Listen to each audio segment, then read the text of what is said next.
Welcome, welcome, welcome. I'm Dr. Arnold Nerenberg. I've been licensed to practice clinical psychology in the state of California since 1974. And I like to say I've been licensed to walk upon this earth since 1941. And in less than 4 weeks, I'll be 82 years old. It's been an amazing journey. It's been a privilege to be here with everybody, truly. So it's my intention to bring to you my insights and lessons and inspirations of a lifetime to help really uplift you and your loved ones for the rest of your lives. That's my intention.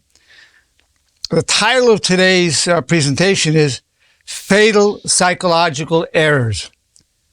Fatal Psychological Errors. It's a compilation of about 17 major mistakes that I've seen that people make that really damages them. Heck, damaged me. I made those same errors.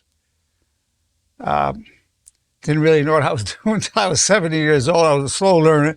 And the last 12 years, I've have some pretty good understandings of things, but I keep growing and expanding. So what's the number one fatal psychological error? Loss of perspective.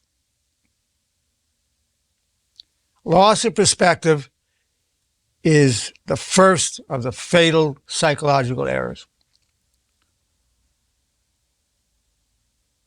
In fact, it's the mother of all errors. Let me show you how it works. Somebody's going through stress. It could be a relationship problem, a problem with a supervisor at work, medical problems, whatever it is. And what happens is the world gets to find, they say, I see the nature of reality. I'm having this relationship problem. And I'm having a problem with my wife. She's always on my case. I'm so upset the things she said to me. I feel so insulted by what she said. So the whole universe becomes this marital problem, this relationship problem. So the fact that the children are healthy, that you're healthy, that your parents are healthy, that you have a good job, all of that no longer exists. All of that. The fact that you have your eyes working and you're hearing, and the fact you have this finger, that finger, each eye is working, just infinite number of things are there working. Doesn't exist. The loss of perspective gets that serious. So the number one fatal psychological error is loss of perspective. And now the way I've attempted to help myself and help all of you with this is to present to you the teachings of honor. I have it as a book. I have a total of 95 books I've written that help with this, 880 lectures that are all recorded on video, many of which are on the Honor Movement, honormovement.org, which is a free public service website, and then the paid website, which is even more expansive, honortherapy.com. So it's all meant to prevent that loss of perspective. Yes, loss of perspective. Number two, kind of goes along with that, because like I said, that's the mother of them all. Lack of gratitude. The second most fatal psychological error is lack of gratitude. None of us are grateful enough for all the bounties and blessings we have in our lives. What has to do with our marriage, the fact that we can see, that we can perceive beauty, that we can enjoy, that we can do something meaningful, that we have love in our hearts, that we're loved by some people, and we love people. All that, we're not even grateful. Or if you're an American here, the rights that we have and security that we have as Americans, whatever criticism we want to make, we can still walk on the streets and express ourselves, and grateful to be alive. More and more people just feel entitled. There's not sufficient gratitude. So one of the thoughts that we can use on that is, if you believe in God, we wake up and say, thank you, God. We're going to sleep, thank you, God. If you don't want to address God, you just go, thank you. It's just sort of like to the universe, thank you, I'm grateful. One of the laws of honor is, I'm extremely grateful. There's 25 laws of honor, 4 commandments of honor, the bridge, supremacy of honor code, the laws of love, with a whole system of thoughts, which I've talked about in many different videos. Lack of gratitude is the second most devastating, fatal psychological error. And you're not sufficiently grateful. I'm not sufficiently grateful. I'm a heck of a lot more grateful than I used to be. And I know you're growing in that also. But there's so much room to grow in gratitude.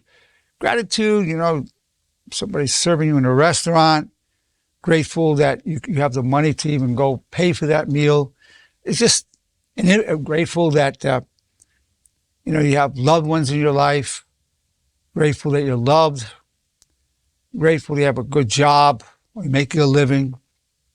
It just goes on and on. It's infinite, infinite.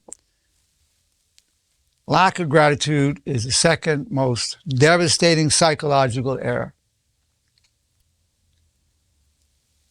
Now, related to that, of course, because the mother commandment is loss of perspective, is overreacting. The third most devastating psychological error, fatal psychological error. What I mean by fatal, it destroys us. It ruins our cardiovascular health. We're upset from it, get angry, we're more prone to heart attacks from it. Overreacting. Most of the time, something minor happens. We get into an argument, we overreact. You know, a month later, you don't remember what the heck the fight was about. Overreacting, you can't find something, you go into a panic. You have a catastrophic expectation. Oh my God, my world is destroyed. Overreacting. Again, the whole system of honor is meant to bring us more rationality through the way of honor. So the three most devastating psychological errors: loss of perspective, lack of gratitude, and overreacting. They're all related. Somebody cuts you off and you're driving, you take it personally, and you overreact. Some people start flipping them off, screaming, beeping the horn. And one of the laws of honor is I refuse to allow you to control my anger ever.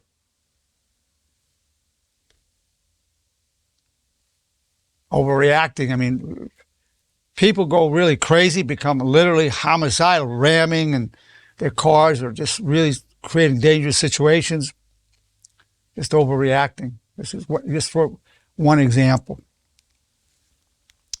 Now, related to this, the fourth most devastating psychological error is blaming. Most of us make ourselves a victim. They did this, they did that to me. This person did this, that one did that.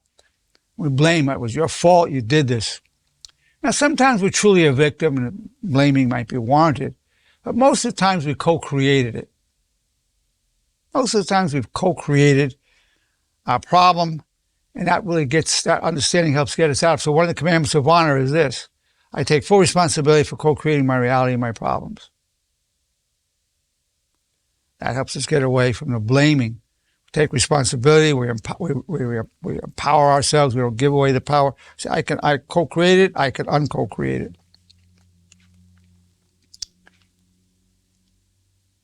So I would say those are the 4 biggest fatal errors.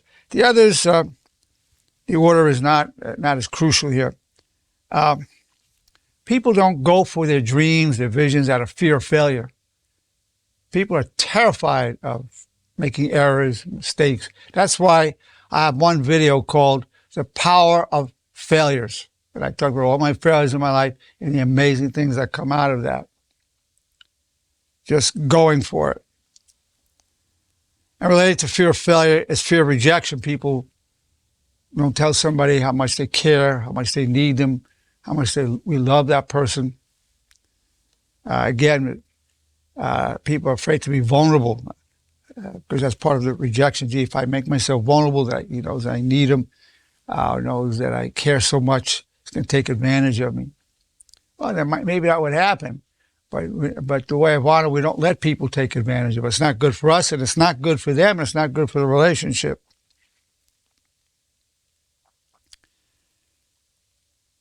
Fear of failure, fear of rejection. Then fear of love and intimacy. People are hurt, they love somebody and felt betrayed. So people develop a fear of love and intimacy. So they stay distant. They keep their walls up and miss out on tremendous warmth and beauty of life through loving. When we suppress the love that's within our hearts, that's a death in itself. It's a type of death. And we all have that love within ourselves. Now, related to that is a massive fear of trust, because people have been betrayed, let down, disappointed. There are many people I've known personally. I don't trust anybody. And they'll tell you, oh, I don't trust anybody.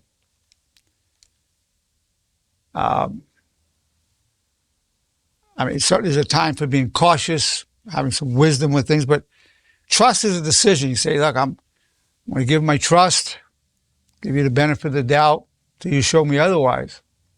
And some people you can trust with your money, but you can't trust them emotionally. Some people you can trust emotionally, but you can't trust them with your money.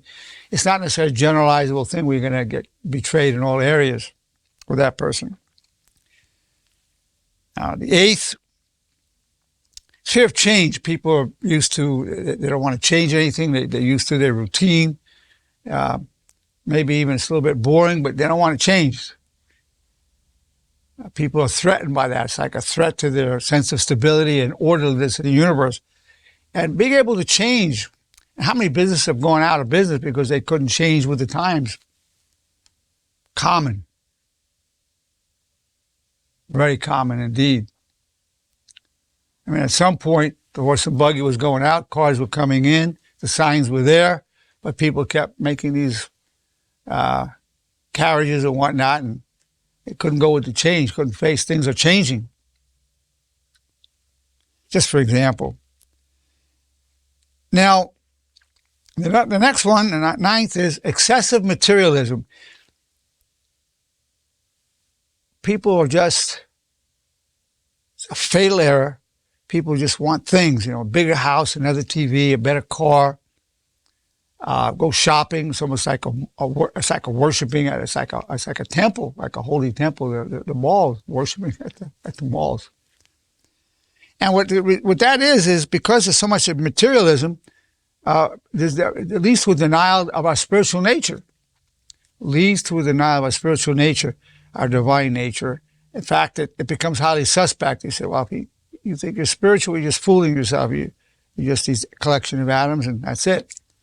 And not realizing that that's been the indoctrination of a rampant, excessive materialism.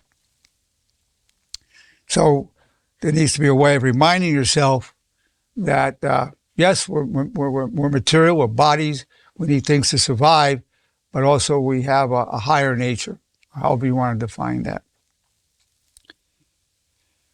Number 10, and certainly I could have put this one as number 5 or 4, failure to focus on priorities.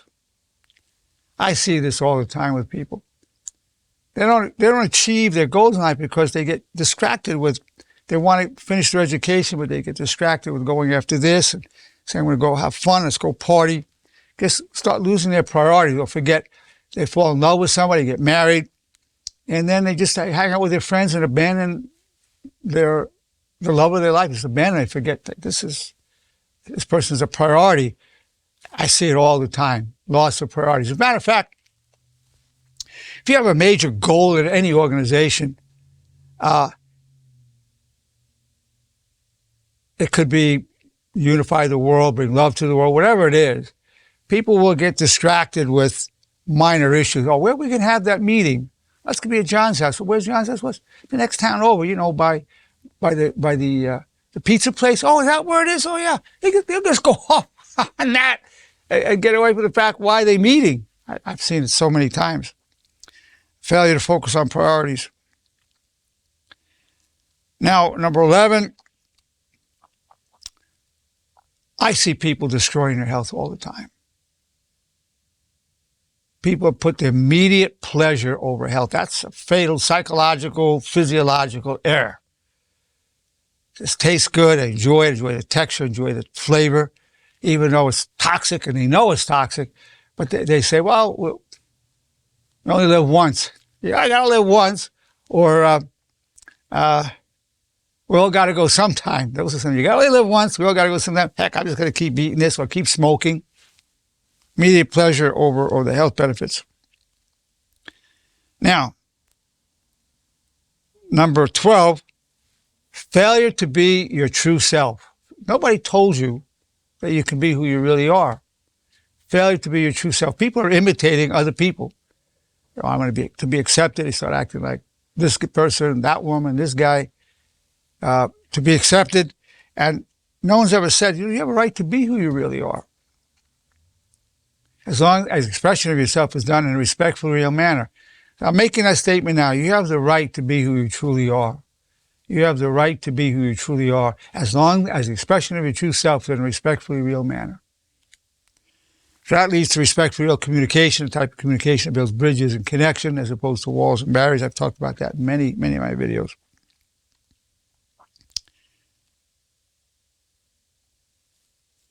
Now, along those lines, people are afraid to be deep. They feel they've got to stay superficial. Certainly there's a place for superficial conversation. Absolutely, not putting that down.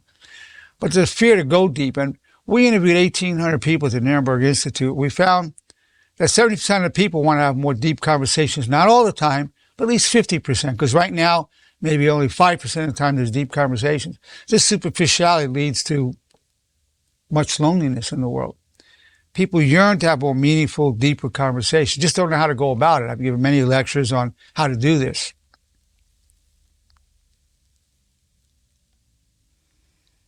Number 14, there's a failure to recognize the discrepancy between who you are and who you think you are, who you say you are.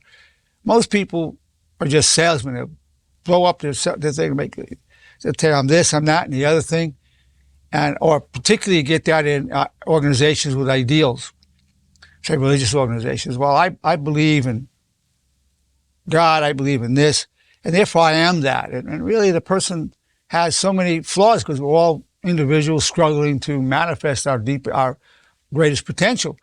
But there is a failure to recognize the difference between what is really going on versus what is supposed to be going on. As a matter of fact, any kind of ideal people have, there could be a statement of the goals of an organization.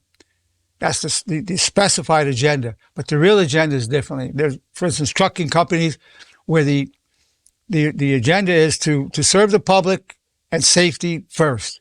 But the real thing is making money, and they just overload the people with packages and deliveries, even though it compromises safety. But that is in every organization. The stated ideal and the reality of the agenda, and very rarely people deal with it. To really understand what the real agenda is, don't look at what's being said. Look at the actions of the people. The actions will tell you, no matter what they say. Could be preaching love, right? Talk about we love each other, we love God. So what? But look at what they're doing. How people end up killing them. People who preach love, often many religious people have ended up killing other people with different religious persuasions. So you got to look at actions, even more than the words. Now, most of you tell yourself a lot of bad stories. Bad things have happened to you, serious losses. I don't want to minimize it. Some of these losses are tragic. So it's a true loss. Absolutely. So you tell yourself these bad stories about how this was happening. Oh, it's so terrible. And it is terrible. But it's only half the story. There's always a gain. If you look into it, you'll always find gain. I made so many lectures where I've talked about that, and I've given so many good examples of it. It's a gain. Whenever there's a loss, you want to be able to say, what's the best true story I can tell myself about this problem? So when you find yourself telling yourself bad stories, ask this question. What's the best true story I can tell myself about this problem? That's one of the derivatives of one of the commandments of honor.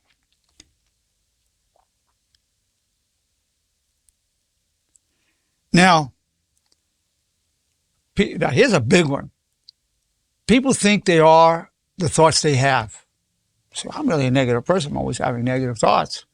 I'm really an angry person because I really get all these angry thoughts. That's who I am. It's not your fault you're getting those thoughts. You didn't choose them.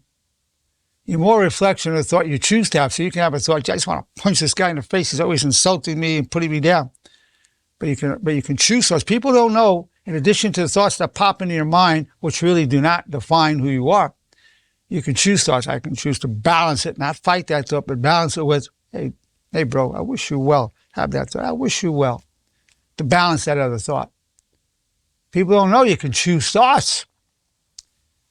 In fact, I even have a video for children to teach them called Happy Thoughts for Happy Kids. I have a Happy Thoughts Club for children.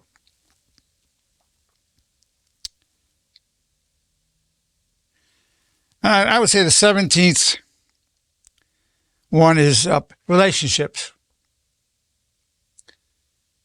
People go on personality and looks, which are very important. The chemistry, particularly romantic relationship, but chemistry, personality, and looks. But somebody who's really good looking and a great personality can destroy you if they don't have good character. So really, in choosing particularly a romantic partner, it's very important to have somebody who's honorable or noble character. Without that, those good looks and great personality, you'll be hurt deeply. The character is not there. So that's another major error. Last but not least, but taking ourselves too seriously. That's part of loss of perspective. Being able to laugh at ourselves is really good medicine. In fact, one of the thoughts I developed for that for myself is, that's ridiculous, silly Willie. So I'll tell myself that. I see myself going into these rabbit holes, dark rabbit holes. I go, oh, that's ridiculous, silly Willie. Try to just lighten it up, but laugh at myself. So these were 18.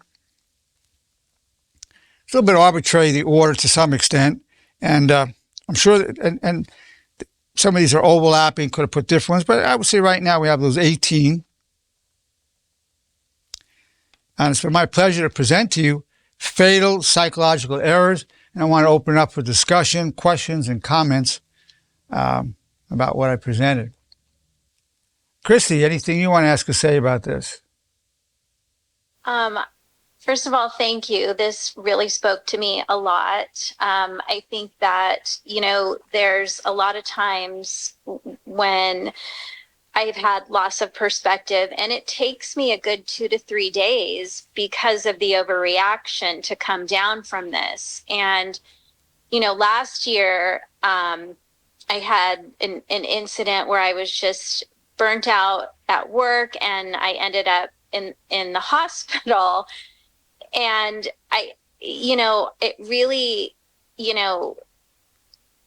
forced me to stop and take a look at what this is doing to my health. And health is a key thing, and it's absolutely. And then the other part of it is a lot of people overreact because they take things personally. One of the laws of honor, it's not about me, nothing personal. Not about me, nothing personal. Because what people say to you that you don't like, it's not really about you. They just do this to everybody, typically. It's typically. So that's one of the things that cause overreaction, is taking things personally. Absolutely. And this is happening right now in a relationship with my father, who I'm so close to this man, but he does these things to trigger me. And it's not because he doesn't love and care for me. It's just, this is how he is. Well, that's good that you know that, but apparently the knowledge you have that will set you free, you're not able to live it as much as you want. Is that correct? Yes. See, that's the tragedy, one of the big tragedies of life, to not be able to live the truth we know. That's huge. That's why with the commandments of honor, the bridge, the supremacy of honor code, we repeat it all day long to internalize it. And that really makes it a part of us. To just know something and once in a while, remind ourselves of it. It's not enough. We really need to be repeating it and internalizing it. Exactly. Right. You have so much self-awareness. I really respect that quality. And you're very sincere about it. And you have a very sincere desire to improve yourself and live honorably. It's a great privilege to watch you be who you are. Thank you. Yeah. Thank you. Thank you, Christy. Thank you. Say hi to Ryan. Yeah. I will. Jay, anything you want to ask or say? Well, thank you, Doctor. These, every one of these psychological errors, I'm sure that most of us have experienced at one time or another. It maybe in a different order, but every one of them, I can relate to absolutely everyone that you've mentioned. And I think in the last couple of years, the vast majority of them don't exist anymore. They're all in the past. So that's a beautiful. Speaking about this and working on these things, it definitely works. Definitely helps. What do you think helped you so much with going beyond a lot of that? Well, it's the honor. The honor, following the way of honor. Just dealing with everything that I deal with in honor. I try not to get angry anymore. I try to keep everything in perspective. I'm very grateful for what I have. At this point in my life, I control my anger. I used to have like road rage. Don't have that anymore. So that's huge right there. That's huge. Just dealing with anger, and just forgiving people before you get angry. Wow. Is my main goal, is to forgive somebody before I get angry at them. Wow. That's really profound. It's sort of a... But all these definitely hit home at one time or another. Well, it came from 82 years of life. And, it's like my father said to me. He said, son, I have a lot of good advice to give you, not because I've been so smart, just I've been so stupid. So I've done every stupid thing on this list and more. And that's part of how I can teach you about these things. Thank you for that, Jay. I just think you're a beautiful human being and a great example of an honorable man. With 65 years of life, I have used this exact phrase with both my children in the last couple of years. I'm not telling you this because I'm smart. I'm telling you this because I'm dumb, and I've made these errors I'm trying to prevent you from doing. See, that's a beautiful thing. I know when my father said it to me, I never forgot it, and passing it on to you. Very good to see you, Jay. Yeah. Bernice, thank you. Bernice, any comments or questions you might have?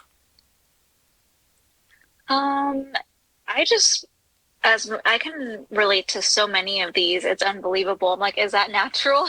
Yes. Hey, listen, I recognize them. This isn't just something I observed in other people. I observed it in me, and I observed it around other people. And I felt pretty well with all of that through the way of honor. But if I slip, I just step right up and apologize or take responsibility and or expand out. So yeah, relating to every one of them is very healthy. It's a healthy sign. Okay, because I was like, that's a lot of relating that I can do. Yeah, no, don't worry that you relate too much of it, because that shows. See, Bernice, you're very honest with yourself. Yeah, you don't try to pretend you're something other than what you are. We have this going on, and that's the first step to rising above it. And then you're a very dedicated student of the way of honor, and by nature a very decent, good human being with a loving heart. So recognizing it, maybe that's the takeaway, is like recognizing that you can relate so much to these and working on it, instead of just pushing it aside or pretending like you don't have these issues. Yeah, when you see yourself doing it, to the extent that you're deep into the way of honor, the teachings of honor, you'll find one of the teachings that will help you with every one of them. Mm-hmm. Absolutely, Bernice. Absolutely. Oh yeah, it's definitely applicable to like blaming. Just wish people well. Regardless of how they did you wrong. Wish them well. Neutralize it. Be cautious with them. Don't let them damage you anymore. But move on. You don't want to type more energy. One thing that I could say that I would like to definitely hone in on and focus and practice more is not overreacting. And the important one on that, it's not about me, nothing personal. That's a lot of it is because we're taking things personal that people are doing. That's a big one. It's not the only one, but it's a big one. Yeah, that's a big one for me, because I tend to overanalyze why someone did something to me, or why they said something, or it's just too much of I dig too deep into it. Well, you go out, you can't help doing it. Go dig in, say, oh, it's not about me, it's nothing personal. I wish you well. You balance it. You don't fight all that negative. People think they can stop themselves from these lifetime of habits of going into all this negativity. No, I say just let it be. Allow the negativity to be. It's not your fault. You didn't choose it. It's just how you found yourself to be. But you can also choose other thoughts to balance it, not fight it, not overcome it, to balance it. Hey, it's not about me. It's really nothing personal. And hey, I wish you well. You balance it. Yeah. That's, you just balance it. And you Yeah, allow the balance to be. What's that, Bernice? Yeah, I think that's important to remember. I've done that a few times where certain things, and it really does take off a lot of this like burden you put on yourself. Yeah, I mean, you know, people can notice they have these imperfections, all of these flaws, and beat themselves up. Oh, God, I'm so terrible. I have all of this. Don't worry about it. However many you have, you didn't choose one of these for yourself. You didn't say, you know what, I want to overreact. You know what, I don't want to trust people. You know what, I don't want to change. You know what, I like being overly materialistic. You didn't choose these thoughts. This is just how you found yourself to be based on the society you're living in, genetics, and family upbringing. You have no responsibility for that. You do have responsibility for, now that you have this knowledge, to balance it in an honorable, positive, constructive manner. That is a responsibility. Yeah. But don't worry. You know, it took me many, many years to, you know, stop saying, God, how come I'm like this? Oh, my God. So it takes a while to say, wait a minute. I was probably maybe close to 70 when I finally said, you know what, I didn't choose it. I'm not responsible for having these thoughts. And I started understanding that there's thoughts that are involuntary. And by the way, most people's thoughts naturally, 80% of people's thoughts are negative. 80%. And 95% of those are recurrent thoughts. They keep coming back. So it takes being well-versed in the way of honor to be able to balance that. I mean, that's why people commit to repeating the commandments of honor and the bridge 3 times a day for life, because it takes that commitment to not be trapped in the natural proclivity towards negativity. And sooner, 80% of people's thoughts are negative. Yeah, and that's not just you or me. That's everybody, pretty much across the board. Yeah, and I feel like not only blaming towards other people, so like, you know, I think sometimes we can blame ourselves too a little bit too much. Some people beat themselves up. You know, you did something, you say, well, I slipped up, let me rectify that. Or let me use that to motivate me to be a better human being. That's the gain in that. Or, you know what?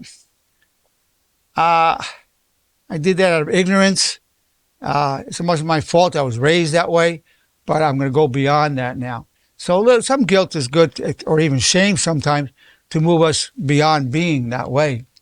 But yeah, you want to be able to do this, taking responsibility without beating ourselves up. You could say, I wish myself well, I love myself, or whatever thoughts you want to have to stop that beating up, to balance the beating up. Yeah. So I'm such a terrible person, I did this and that. Yeah. You know what? I wish myself well, I love myself. You know, I'm going to do some good things. It's going to motivate me to be an even better person. Right. I feel like I'm glad I kind of brought that up, because it's so like common to kind of push things outward, like, oh, I blame other people. But, you know, let's talk about blaming ourselves, because sometimes what we do to ourselves is so much worse than what other people do to us. Amazing. You know, on the NEI, the Nerenberg Emotional Inventory, that people fill out every month, but I'm seeing one of them is guilt feelings. And then people have guilt about all kinds of things. I have people who are guilty about someone who died in their family because they could have done more. I mean, just find some way to beat themselves up. So I'll use this. Okay, I'm not going to try to talk them out of their guilt. You can't talk people out of beating themselves up. Say, okay. I say, well, the person died. You feel some responsibility. It's not even rational, but you have that. I'm not going to ask you to stop beating yourself up, knock yourself out, beat yourself up. But then at the end, after you finish beating yourself up, say, God willing, they're okay in the next life. God willing, they're doing fine on the other side. Just balance it with that. The idea of just trying to talk people out of their negativity, forget about it. Balance it with honorable, constructive, positive thoughts. That's the key. That's key. That's a paradigm shift. Yeah, for sure. Yeah, I like not fighting it because then it becomes stronger. Oh, you're going to lose. You can't win that battle. Uh-huh. Absolutely, you won't win. Because you know you're just trying to justify something. You try to say, no, but I have a good reason, blah, blah, blah. And that might be totally true. But you deep down feel, who am I kidding? I'm guilty here. I'm just trying to justify the wrong I did. You'll never get past that. You'll always feel like you're just trying to fool yourself. You say, okay, I think I'm being hard on myself, but you know what? I'm also a very good person. I'm really just going to motivate me to walk the path of honor more sincerely. Yeah, these are wonderful, wonderful points as always, Bernice. Good going. Thank you. You're welcome. Thank you. Anybody else have anything you want to ask or say about? Doctor? Yes. Okay. Earlier today, I took a drive to San Diego. Yes. And for a panel meeting because I got in trouble and hopefully I'm going to get my job back.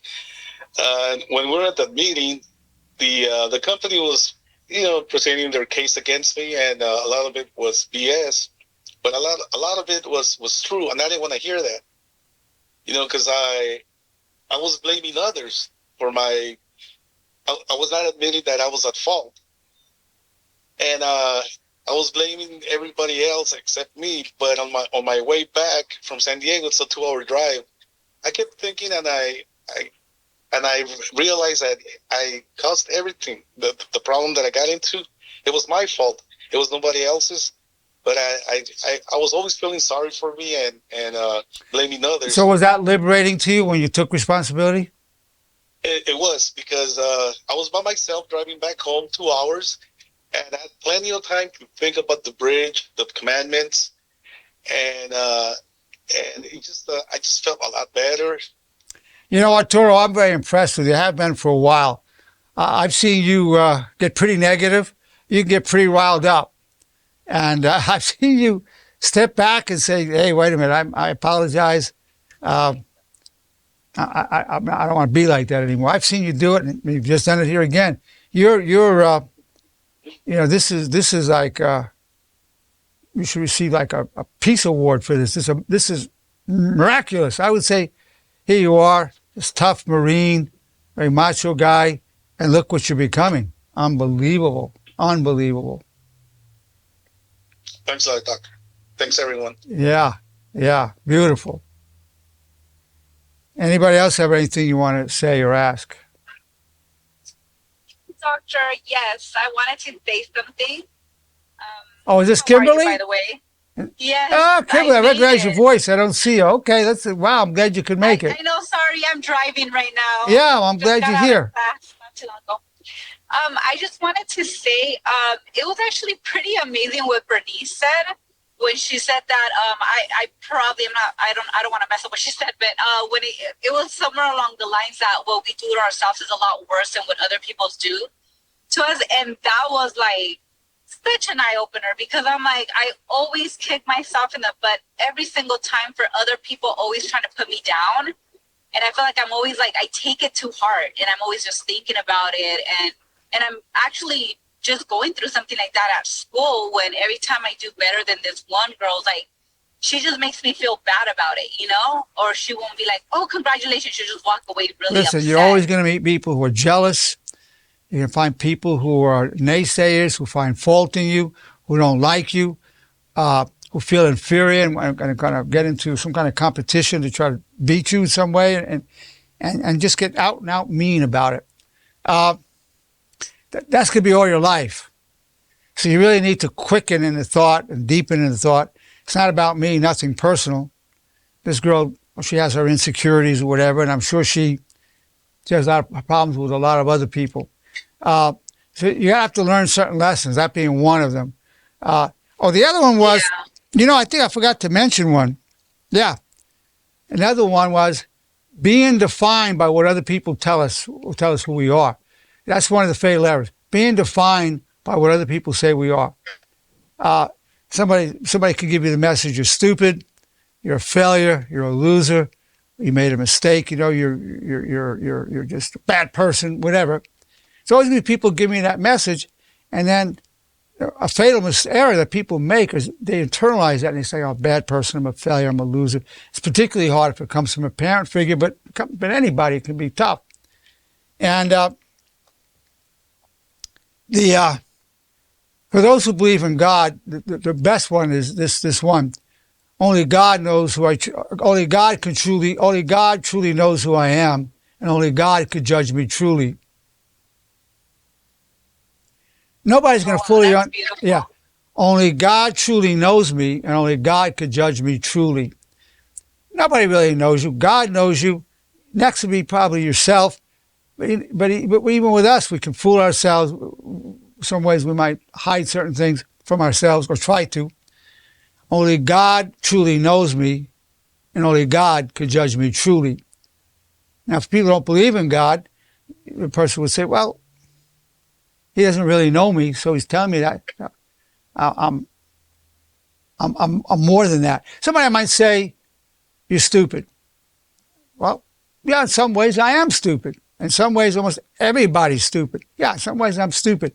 But in other areas, I'm a genius, or I'm very talented and gifted. I always tell people my ignorance knoweth no bounds. So many areas I'm really, really, really ignorant. So if somebody was to say, boy, you are ignorant, I would go, yeah. In most areas, I'm very ignorant. But in some areas, I have a lot of depth and understanding. So that's one of the ways is to see the truth in the criticism. And if there's truth in it, you agree with the truth part, but you don't let that define us because we're more than whatever that negative quality is. We were created as noble beings. Whatever low-life people are accusing us of being, but also we have that low-life dimension, but we're also noble beings. And the other part of it, particularly people who believe in God, we're not who you say I am. I'm not even who I say I am. I am who God says I am. I'm not who you say I am. I'm not who I say I am. I am who God says I am. Created in the image of God. I'm a divine, noble creature. These are very spiritual approaches for people who don't believe. There's another approach to it, but that's for people who believe like myself and like you. That's where you go. So, and again, it's harder to do when your parents are giving you a bad message. That's a tougher place to do, but it's doable. Yeah, go ahead, please. No, I was saying that I absolutely loved what you said about only God truly knows me, because it is true. I feel like a lot of people never really understood where I'm coming nobody's going to truly. truly. They're going to misjudge you all the time, all the time. And they do, and you would think that by now I would I would understand and not get so upset, because I hurt a lot all the time, because I always try to do good deeds to because people, what hurts you is you're internalizing, never, you're interjecting that negative feedback. It's one thing to say, yes, I have some of that, some truth to it. A lot of times these criticisms have some truth, and then you see, and I'm much more than that. And I'm not who you say I am, I'm who God says I am. You want to balance it. You don't want to fight it. You're going to get this. I'm glad you want to go deep and take this to heart, everything I'm saying to you, because you're going to run into this all your life, without except wherever you are, you're going to be hearing, and you're going to hear it even from people that you love a lot. Yeah. Thank you, doctor. No, absolutely. No, I'm really thank you for being here. I know how busy you are as a student, a nursing student. I'm just so happy you're here, Kimberly.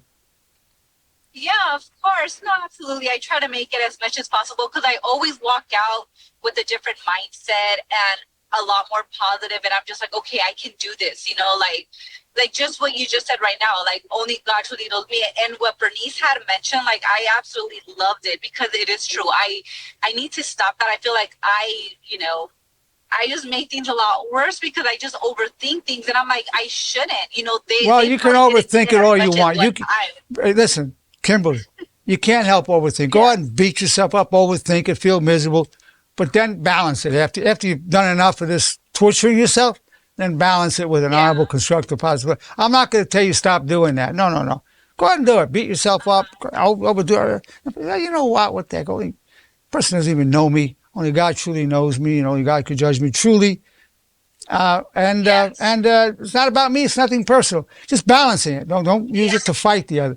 But go ahead and beat yourself up to your heart's content. You just go ahead and do it. You can't help it. Yeah. But you can help the But balancing. you're right. But you can help what you balance it with. You can help that. Yeah. That makes sense? Yeah, that makes perfect sense, and that's what I need to do, and I feel like I just need to learn how to do that. So I feel like I have to just put You won't be able like, to every do time it I if you don't type keep out. Kimberly, you will not be able to do this unless you're repeating these truths every day throughout the day. So you always have it ready to Yes, go. exactly. I mean, if you don't keep Exactly. reviewing this every day, these thoughts, time hits, you'll get trapped right back in the old pattern, totally trapped.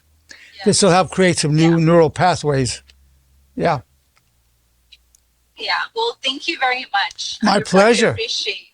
My privilege. Yes. Absolutely. Thank you.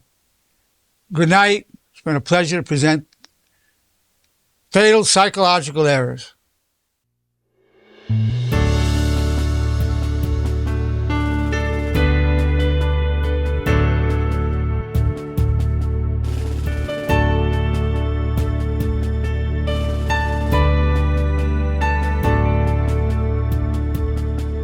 The sea of destiny is in your deepest struggle. God's will and mine be one, and I wish you well. You are co-creator, respectfully real. There's a way in the valley that turns weakness to steel. We're known through all eternity. From strife we gain power, clothed in grace and love, disciples of honor. All the days of our lives refuse the way of shame. We wish nobody harm, have no one to blame.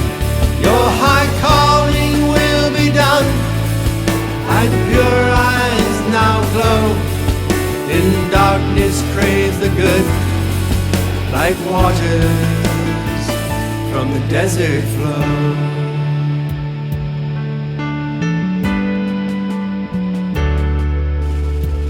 I pledge my love all the days of my life.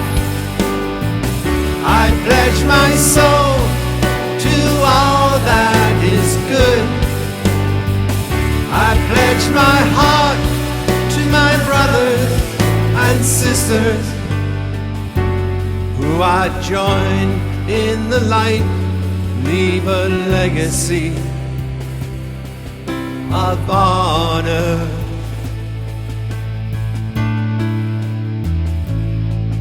We're known through all eternity. From strife we gain power, clothed in grace and love, disciples of honor. All the days of our lives refuse the way of shame. We wish nobody harm, have no one to blame. Your high calling will be done, and pure eyes now glow. In darkness crave the good, like waters from the desert flow.